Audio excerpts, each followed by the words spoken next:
Hello viewers. आज के इस वीडियो में हम एनसीईआरटी गणित कक्षा 10 की प्रश्नावली 6.3 का प्रश्न नंबर 12 हल करेंगे। इस प्रश्न में कहा गया है कि एक त्रिभुज एबीसी की भुजाएं AB और BC तथा माध्यिका AD एक अन्य त्रिभुज PQR की क्रमशः भुजाओं PQ और QR तथा माध्यिका PM के समानुपाती है। दर्शाइए कि त्रिभुज ABC समरूप त्रिभुज PQR। तो जैसा कि कहा गया है कि त्रिभुज ABC की भुजा AB, BC और AD जो माध्यिका है, ये तीनों ही समानुपाती हैं त्रिभुज PQR की क्रमशः भुजाओं PQ, QR और PM के। तो लिख दिया जाएगा दिया है, और दिया क्या क्या है हमें कि AB अपॉन PQ बराबर VC अपॉन QR बराबर AD अपॉन PM। इस प्रकार से हमें इन तीनों का ही अनुपात बराबर दिया गया था। सिद्ध करना है हमें त्रिभुज ABC समरूप त्रिभुज PQR। तो भाई इन दोनों ही त्रिभुजों को समरूप सिद्ध करने के लिए अगर हम दिया है में देखें तो इन दोनों ही त्रिभुजों की इन दो भुजाओं का हमें अनुपात बराबर दिया गया है।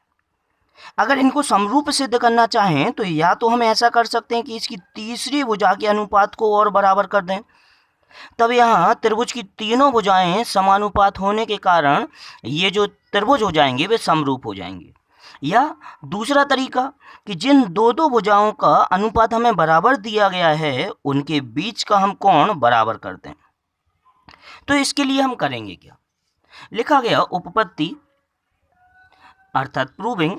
तो प्रश्न में हमें दिया गया था कि AB अपॉन PQ बराबर है VC अपॉन QR बराबर AD अपॉन PM के।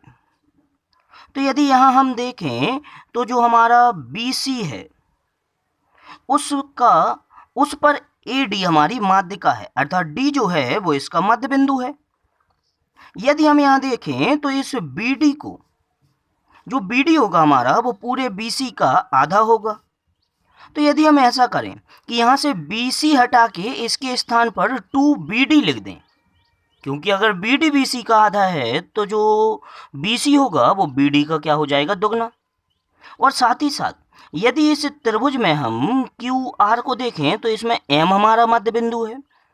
इसका मतलब जो QR होगा वो QM का दुगना होगा, या ऐसा भी कह सकते हैं कि MR का दुगना होगा।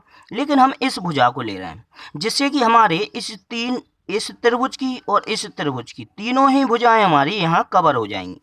तब लिखा गया कि BC हटा के AB अपॉन PQ हमने वैसे का वैसा ही लिख दिया, बराबर यहाँ से BC हटा के हमने उसके स्थान पर BD लिख दिया, यानी कि BC जो है वो 2BD के बराबर है। इसी प्रकार QR हटा के उसके स्थान पर हमने 2QM लिख दिया और बराबर AD अपॉन PM। यहाँ 2 से 2 हमारा कैंसिल हो गया। तब AB अपॉन PQ बराबर हो गया VD अपॉन QM बराबर AD अपॉन PM के।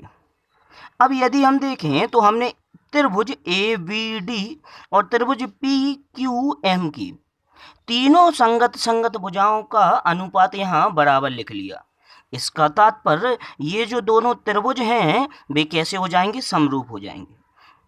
अतः त्रिभुज ABD समरूप त्रिभुज PQM।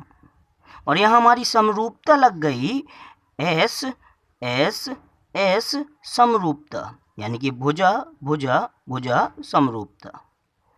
तब इन दोनों ही त्रिभुजों को हमने समरूप क्यों सिद्ध किया, हमें तो ABC और PQR त्रिभुजों को समरूप सिद्ध करना है।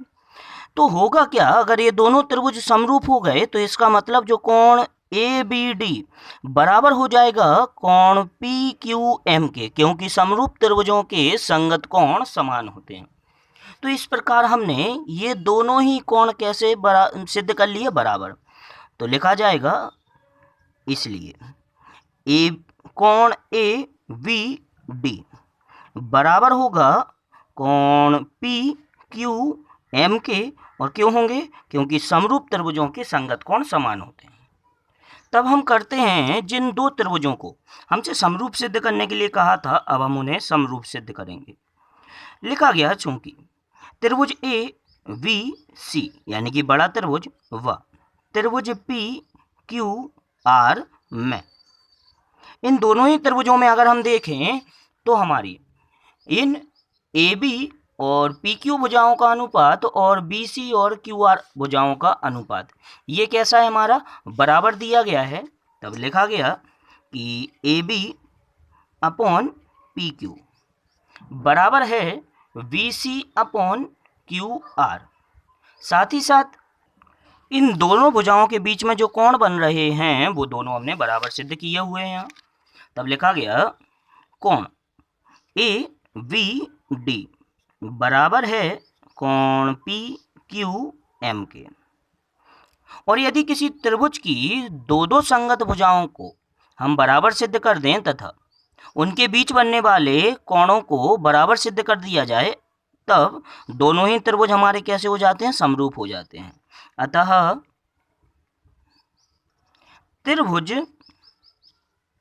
ए बी सी समरूप होगा त्रिभुज पी क्यू आर के। इस प्रकार इन दोनों ही त्रिभुजों को हमें समरूप सिद्ध करना था। और यहाँ हमारी कौन सी समरूपता लग जाएगी, एस ए एस यानी कि भुजा कोण भुजा समरूपता।